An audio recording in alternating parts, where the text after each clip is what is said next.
Ladies and gentlemen, I think about the message that I share with you. I can understand it being heavenly.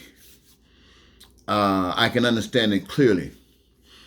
And it's so clear that I can almost place myself in a position, say, just for the clarification of what I mean is this. If I rule the world, I would want all the people that wanted to experience and enjoy life, the fullness of life.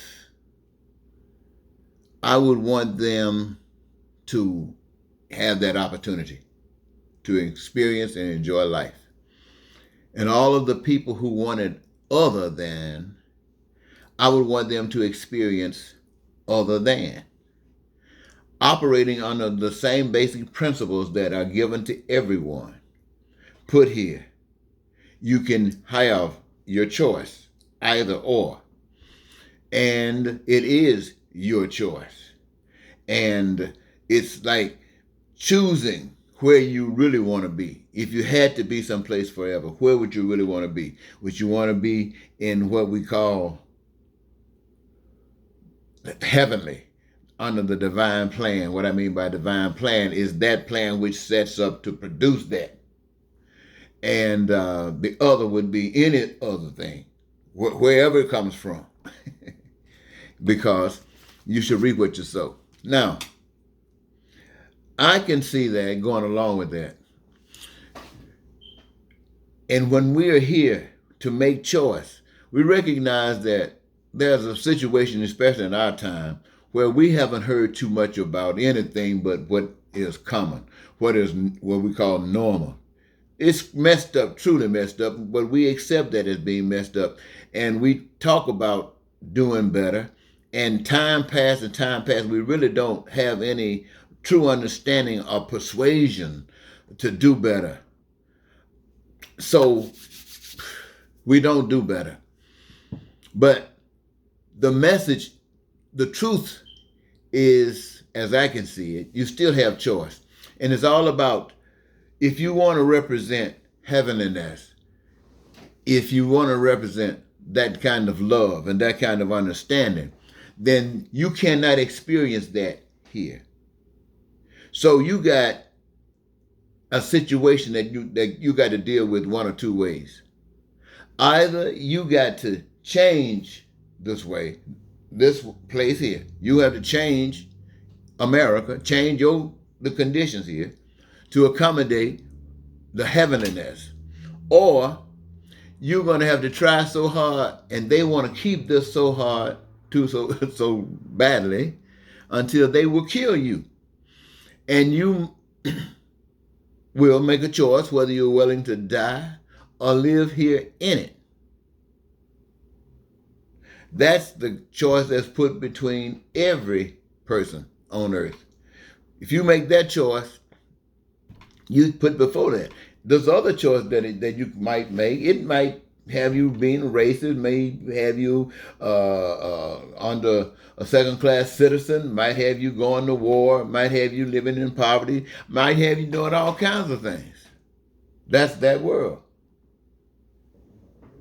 And then you might get on a good foot, find a nice, comfortable place where they have designed for you, or anybody that fits that mold. So the choice is always before you. Now, most people, based upon their understanding about life, once their eyes are open, they will still want to survive. They're not willing to just throw it up and die. They want to still be here, which means that they will humble themselves and they will say things like, God understands my heart and God will forgive me. God know I love her, but this is the situation that I'm in and I can't do no better. And that's what you'll tell yourself. That's what you will convince yourself of. But you will learn in time, I don't know what time, but you will learn in time that every time that your life is put on the line for doing good, it's the most precious time in your life. Every time, let me say that again. Every time your life is put on the line for doing good is the most precious time of your life. It is the most precious time of your life. Now, what do I mean by that? I mean, it is a time when you will be killed if you are killed. Now, what is so precious about that? It's about what happens at that moment when you pass out of this life instantaneously into that life for which you died, into that life for which you were seed planted, that heavenly life. You have a man, oh man, if you only knew. See, the whole thing, ladies and gentlemen, and no one has ever told you this is for people who want their heavenly life to live it always. But what you might find yourself in a situation that can be challenging. But the challenge is not a real challenge for a person who has made that conversion. It's an opportunity to shine. You find yourself in a situation like that, it is an opportunity to shine. The light is being called upon. You're not supposed to give in. If Christian people, as we know Christian people, identify themselves, if they were serving God, if they were lovers, they would identify these problems within our society. In other words, they already been identified, but they would acknowledge that they exist. And they will acknowledge that they are not supposed to exist by the power of God's love. They were designed not to exist, but they exist because of someone who's denying and others who are denying God's love. It is our duty and responsibility to say that, to expose that, and then allow them to understand how do you get rid of that. You get rid of that by doing the things the way that you're supposed to do them, that would usher in peace and prosperity. There's a way of doing stuff like that. And a Christian knows, not a Christian, but a child of God led by the Spirit of love knows that. And we wouldn't have to be worried about all these different systems of government. We wouldn't have to be worried about all of these religions. You got all these religions because none of them are doing anything but talking. Let me say it again. We got all of these religions because none of them are doing anything but talking. Yes, some of them are so prosperous that they can give up some charity, and they are doing that. But that's not the will of God. This is what is permitted by the system, so you can continue to pretend and deceive yourself as if you're doing something. Now, my friends, when you understand the light of God's love and your eyes have been opened, you don't put up with the stuff. Why do you think I'm constantly, I think they might say I got close to 3,000 videos and so many CDs and DVDs and brochures and pamphlets and stuff scattered everywhere that I've given out, not sold anything. Spending 40 years not having an income, because my job is to dedicate myself to telling you the truth. Yes, and that's what I've been doing. So, why do you think I continue to do it? Because first of all, I'm telling you the truth. The only reason that I'm still living, the only reason that I'm still living is because you have not paid one attention to anything I have said. And since you haven't paid any attention, then they say, why should they draw attention to it? That's let you go on and ignore it. So I'm out here talking, telling you whatever I'm telling you, whether it's the truth, whether it's enlightening, whether it'll open up your eyes, it doesn't really matter. You're not paying attention. And so that's why I'm still living. It's not because I'm scared. It's not because I'm sitting up under somebody's table trying to hide, don't want anyone to know that I'm trying to rock the boat. I want to rock the boat.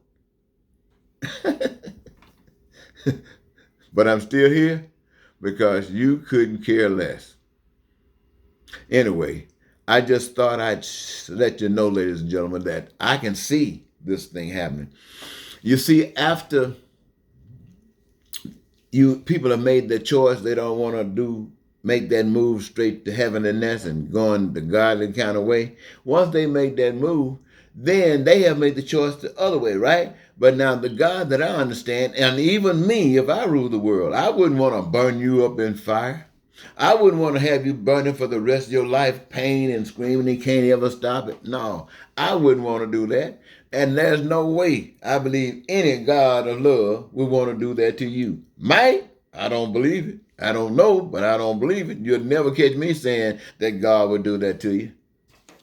But I do believe that God would allow you to continue to keep on living and going through these trials and tribulations, allow you to keep on experiencing the decisions that you make, the consequences that they lead. I believe that love would allow you to say, I'm going to have to change my mind.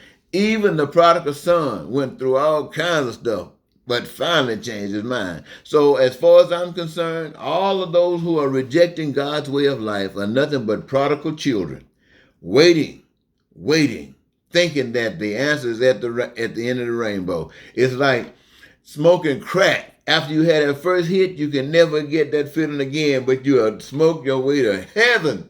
Not to heaven I'm talking about up there or down here. I'm talking about that heavenliness, trying to get that high again, never to get it. You spend your whole life and every penny you can rake, scrape, and steal, trying to get that high again and never get it.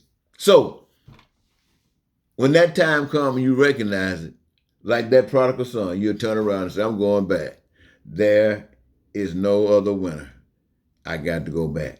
And that's the purpose of it. In time, not to destroy you, but to make you. It's all about education. Till next time, ladies and gentlemen, bye-bye.